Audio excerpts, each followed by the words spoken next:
It's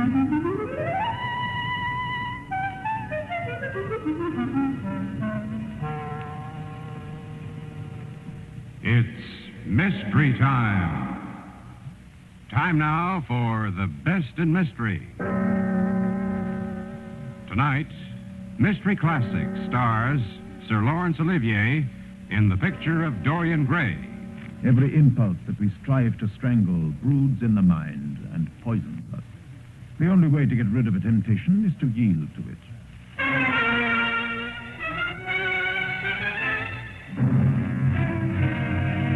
Good evening. This is Don Dowd, your host for Mystery Time. Tonight, as on every Thursday night, Mystery Time brings you Mystery Classics. Great stories of crime and punishment performed by famous stars. Tonight, a real treat. Sir Laurence Olivier, regarded by many as the foremost actor in the world, brings to life Oscar Wilde's chilling classic story of a man and his portrait, The Picture of Dorian Gray. Here is a powerful drama of temptation, of evil, and of the consequences. It's sure to hold you spellbound. So now, transcribed, Oscar Wilde's The Picture of Dorian Gray, starring Sir Laurence Olivier as Lord Henry Wotton.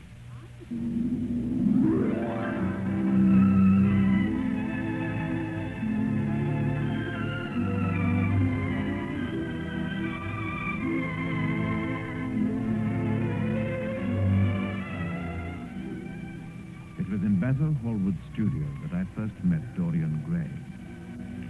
Hallward and I had been friends at Oxford, and after a few lean years, he had emerged as one of London's most fashionable and successful painters.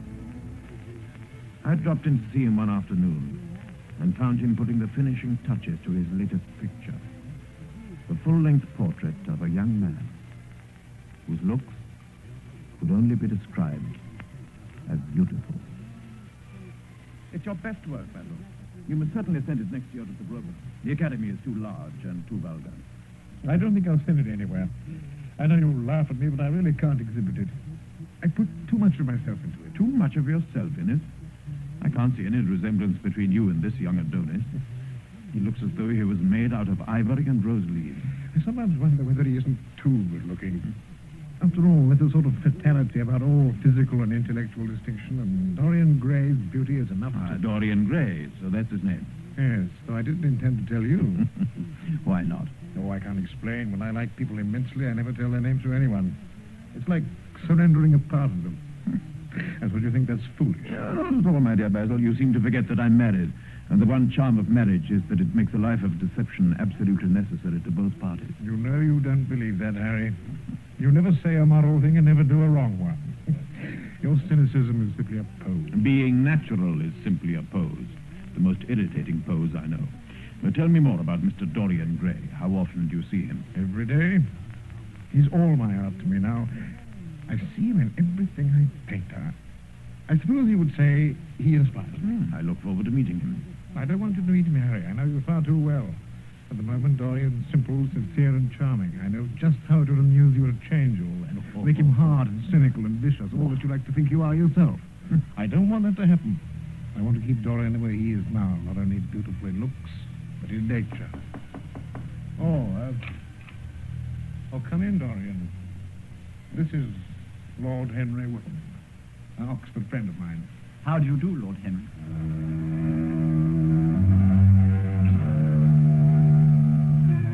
Yes, he was certainly wonderfully handsome. There was something in his face which made one like him at once. All the candor of youth was there, as well as all youth's passionate purity. Are you really a bad influence over your friends, Lord Henry? Like Basil says you are. There is no such thing as a good influence, Mr. Gray. All influence is immoral. Why? Because to influence a person is to give him one's soul. He does not think his natural thoughts or burn with his natural passion. His virtues are not real to him.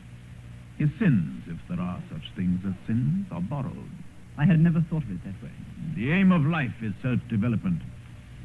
I believe that if one man were to live out his life fully and completely, the world would gain such a fresh impulse of joy, we would forget all our maladies. As it is, we are punished for our refusals. Every impulse that we strive to strangle broods in the mind and poisons us. The only way to get rid of a temptation is to yield to it. Live the wonderful life. It's certainly given the most wonderful expression. I really think I've caught it on the canvas. Animation, the sheer surprise of it. Come and see what you think. I really think it's your masterpiece, Basil. I'll give you anything you'd like to ask for it. Well, it isn't mine to sell, Harry. What is it, then? Dorian, of course. Oh, he's a lucky fellow, then. How sad it is. I shall grow old and horrible and dreadful, but this picture will always remain young. It'll never be older than this particular day in June. If only it were the other way around. If only it was I that would stay young and the picture that was to grow old. For that, I would give everything. There's nothing in the world that I wouldn't give. I would even give my soul. From the moment I first set eyes on Dorian, I knew the power and influence I could exert over him. Within a month, Dorian was a new and vivid being. Never marry a woman like my wife, with straw-colored hair, Dorian. Why not, Harry? Because they're so sentimental. But I like sentimental people. Never marry at all, Dorian. Men marry because they're tired. Women because they're curious. Both are disappointed. I don't think I'm likely to marry, Harry. I'm too much in love. That is one of your aphorisms. I'm putting it into practice, as I do everything you say. And who are you in love with, Dorian? With an actress. An actress? That's rather a commonplace debut. Who is she? Her name is Sybil Vane. Never heard of her. No one has, but people will someday. She's a genius. My dear boy, no woman is a genius. Women are a decorative sex. They never have anything to say, but they say it charmingly. Women represent the triumph of matter over mind, just as men represent the triumph of mind over morals. Harry, your views terrify. Never mind that. How long have you known her? About 3 weeks. It would never have happened if I hadn't met you. You filled me with a wild desire to know everything about life. For days after I met you, something seemed to throb in my veins. I began to wander all over London looking for new experiences. And I found her in a cheap little theatre in the East End. She was playing Juliet. I have never seen anything so exquisite. She is a wonderful actress. You've met her, I suppose. I see her every evening. Her and her mother, who plays in the same company. Their home, the theatre. Everything else is mean and ugly and squalid. But Sybil herself transmutes the world around her. She is the great passion of my life. You mean she's the first romance of your life? This is merely the beginning. Do you think my nature so shallow? My dear boy, the people who only love once in their lives are really the shallow people. What they call their loyalty and their fidelity, I call their lack of imagination. How horrid you are. I wish I had never told you about it. You couldn't help telling me, Dorian. You'll always tell me everything you do.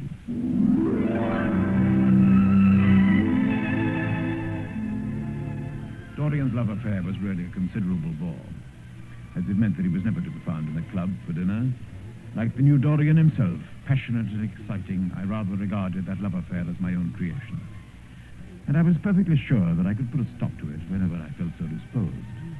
When Dorian solemnly announced that he was going to marry the girl, therefore I felt that the time had come. I went with him to the theatre to see his Juliet, and a flatter, more uninspired bit of acting I've never seen in my life. Even the gallery booed the poor girl.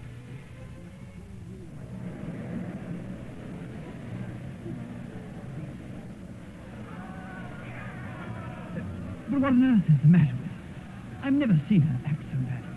She was like a different... She's very beautiful, Dorian, I grant you, but she certainly cannot act. I can't understand it. Perhaps she was ill or something. Come round with me to her dressing room. Thank you, no. I prefer the club. Why don't you come too and forget all about it? We'll drink to the beauty of Sybil Vane, for she is beautiful, and what more can you want from that? After all, I don't suppose you'll want your wife to act, will you? So what's it matter if she plays Juliet like a wooden doll? After all, if she knows as little about life as she does about acting, she'll be a delightful experience. Go away, Harry. I want to be alone with her for a few minutes. I'm furious that you should have seen her give such a terrible performance. But there must be some reason for it. I've got to find out what that reason is. I might have explained to him that love is very much the same thing as art, since both are simply forms of imitation. As it was, his discovery of their interdependence threw him rather out of countenance. As well it might, if his account of the interview was correct. Sybil, what on earth was the matter? You mean how badly I acted tonight? It was dreadful. Are you ill? You've no idea what I suffered. I brought a close friend to see you. Told him that you were a genius? Dorian, you should have understood why I was bad tonight, why I shall always be bad, why I shall never act well again. You're ill, I suppose. When you're ill, you shouldn't act. You make yourself ridiculous. My friend was bored. So was I. Dorian, before I knew you, acting was the one reality of my life. It was only in the theater that I lived. I thought that it was all true. I was Rosalind one night, Portia another. I believed in everything. The people I acted with seemed godlike. The painted scenes were my words. I don't know what you're trying to say. Dorian, you taught me what reality really is. Tonight, for the first time in my life, I saw through the hollowness, the sham, the silliness of the part I was playing. I saw that Romeo was hideous and old and painted, that the scenery was vulgar and the moonlight false. The words I had to speak were unreal, not my words, not what I wanted to say. You had brought me something higher, something which art can only try and reflect. You had made me understand what love really is. Now you're more to me than all art can ever be. Take me away, Dorian. Take me away with you where we can be quite alone. I hate the stage. I cannot mimic a love that burns me like a flame. You killed my love. You used to stir my imagination. Now you don't even stir my curiosity. Dorian, don't say such terrible things. I love you. I love you. Don't you love me anymore? Love you? I'll never see you again. I'll never even think of you or mention your name. I wish I'd never laid eyes on you. You spoiled the romance of my life. Dorian, don't leave me. Not like this. Kiss me and say you forgive me. I'll work so hard. I'll try and act well again. Don't leave me because I love you more than anything else in the world. I'm going, Sybil. I don't wish to be unkind, but I can't ever see you again. You've disappointed me.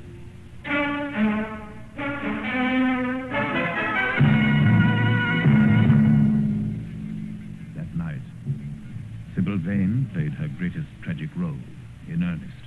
She committed suicide. I was the first to bring the news to Dorian next morning, hoping that he would not be too desperately upset by it. I must admit that he wasn't. He took it with a surprising degree of calm, I thought. I'm glad you don't think me heartless, Harry.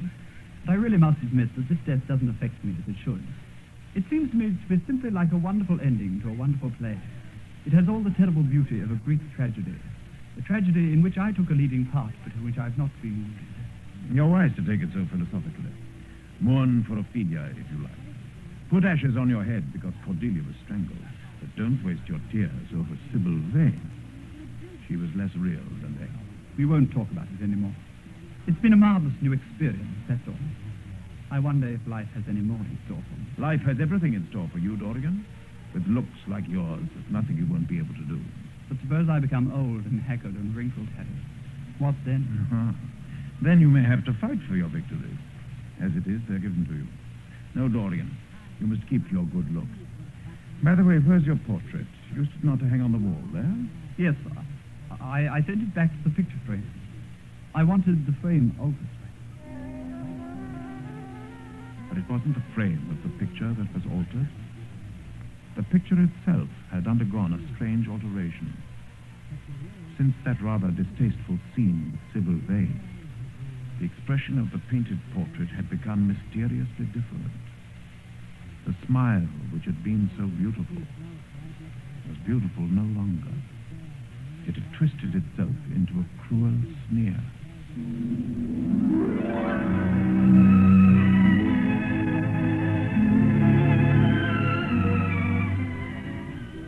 Dorian Gray's wish had been granted. The wish that he had uttered in Basil Hallward's studio. He had wished that he himself might remain young, and that the portrait might grow old, that his own beauty might be untarnished, and the face on the canvas bear the burden of his passions and his sins, that the painted image might be seared with the lines of suffering and thought, and that he might keep all the delicate bloom and the loveliness of his youth. And impossible as it seemed, the wish had been granted. But now the portrait had become more than a mere work of art. It had become an accusing conscience, which mirrored within itself all the thoughts and deeds which Dorian Gray strove to conceal from the world. And that was why the portrait must be hidden and locked away, lest in the evil of its look, the world should see him to the soul, and Dorian Gray should be betrayed. Sybil Vane's death means nothing to him. My dear Basil, it's only shallow people who require years to get rid of an emotion. A man who is master of himself can end a sorrow as easily as he can invent a pleasure. Dorian, this is horrible. Something has changed you completely. You look the same, but you're different. You talk as if you had no heart and no pity in you. It's all Harry's influence, I can see that. I owe a great deal to Harry, Basil. More than I owe to you. You only taught me to be vain. Well, I'm punished for that, Dorian. Or shall be someday. I don't know what you mean by that, Basil, or what you want. I want the Dorian Gray I painted. By the way, where is it? Have you taken it down? Yes. It began to depress me. I couldn't bear to look at it. But why not? Where is it? Let me look at it again. No, Basil. I don't want to show it to you anymore. Not show me my own work? Are you serious? Quite serious. I can't give you any reasons, and you're not to ask for any. Well, if that's the way you feel about it, really, it seems rather absurd. I'd changed my mind. I was going to exhibit it in Paris in the autumn. Exhibit it? You mean put it on show for people to gape at? I never thought you'd object to being admired. I can't explain it, the way I feel. But there seems to me to be something fatal about a portrait. After a while, it begins to have a life of its own.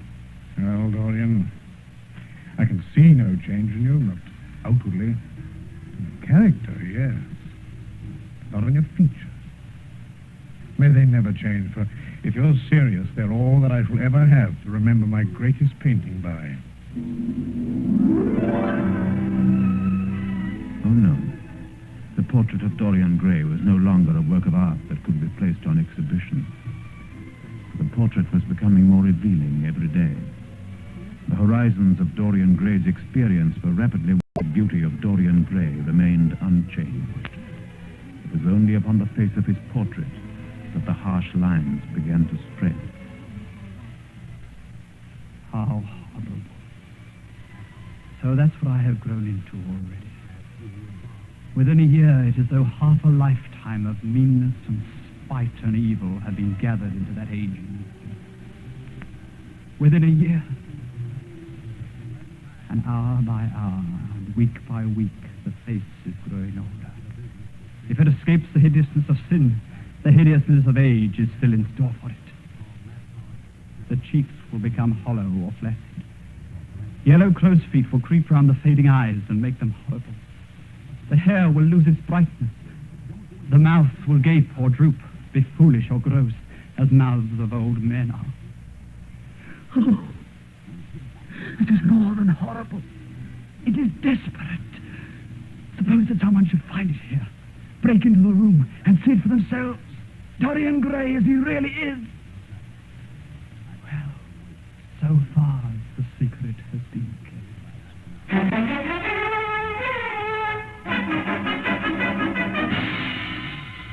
No, you must admit that I don't age very much, despite my excesses over the last 12 years. This is nothing to laugh about, Dorian.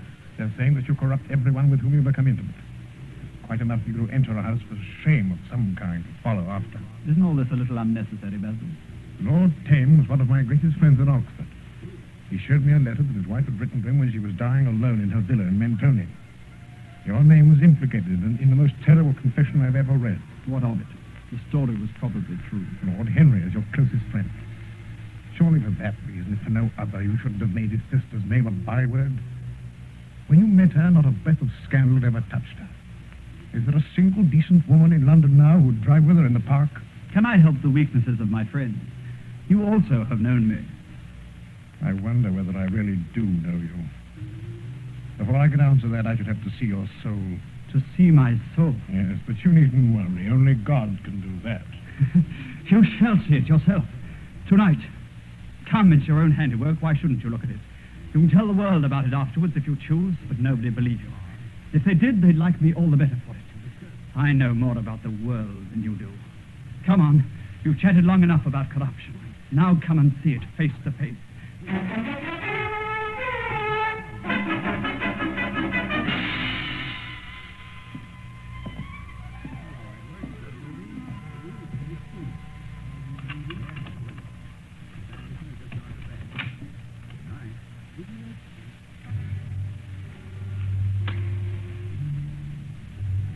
You think that it's only God who sees the soul, Basil? Draw back that curtain and see mine. You're mad, Dorian. You won't? Then let me do it for you. No. Well, you recognize it? That is a picture of my soul. What? Years ago, when we first met, you flattered me and taught me to be vain about my looks. You introduced me to a friend of yours who explained to me the wonder of youth. Then you finished the portrait that revealed to me the wonder of beauty. In a mad moment, I made a wish.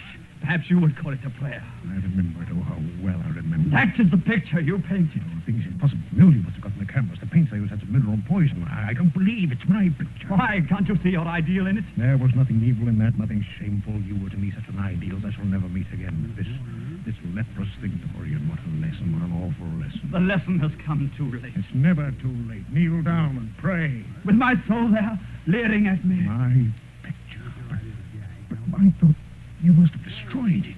You were wrong. Your picture has destroyed me. Dorian, what are you doing? Put that knife down.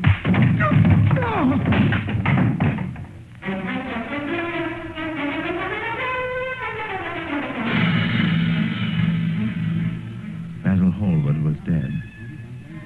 The uncontrollable feeling of hatred that had come over Dorian Gray might well have been whispered into his ear by the grinning face of the painting on the wall. The painting that had once been the picture of Dorian Gray. He would destroy it. Why had he kept it so long? Once it had given him pleasure to watch it changing and growing old. He had stood before it for hours, a silver mirror in his hand, comparing the hideous likeness with the image of his own perfect beauty. The very sharpness of the contrast had once quickened his sense of delight. But now he felt no such pleasure. The picture had become no more than an accusing conscience to him. And he would destroy it. There on the floor beside the body was the knife with which he had just committed murder. As it had killed the painter, so it would kill the painter's...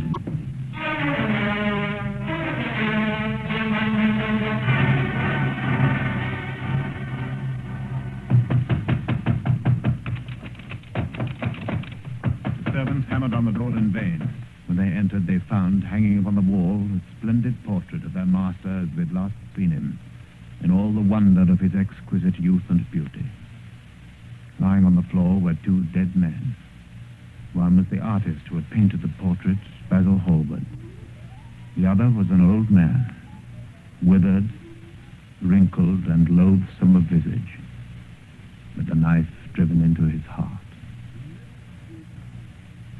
It was not until I examined the rings on his claw-like fingers that I recognized who it was.